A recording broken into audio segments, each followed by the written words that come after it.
বিৰতিৰ পাছত বাতৰিৰ পৰৱৰ্তী অংশলৈ আমি ঘূৰি যাব বিচাৰিছোঁ।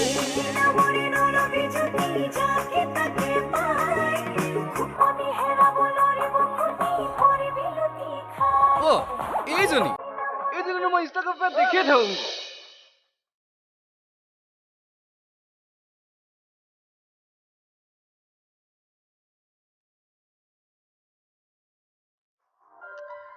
শুনা শুনা, আমাৰ ইডালৰ মাত শুনিছোঁ।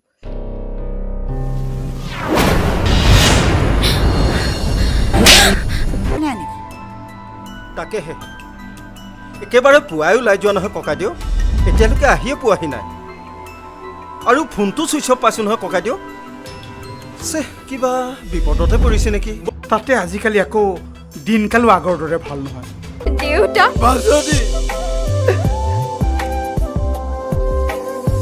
ত্ৰিদীপ, সাধনাৰ মাকে আজি খবৰ লৈছিল নেকি পৰিয়ালটোৰ সৈতে? জানিবলৈ চেষ্টা কৰক। আজি যদি এই প্ৰতিবেদন সেইগৰাকী হৃদয়হীন মাতৃয়ে চাইছে বা দেখিছে, তেওঁ নিশ্চয়কৈ অনুধাৱন কৰিব আচলতে তেওঁ পালে কি, হেৰুৱালে কি। ধন্যবাদ জনাইছোঁ ত্ৰিদীপ।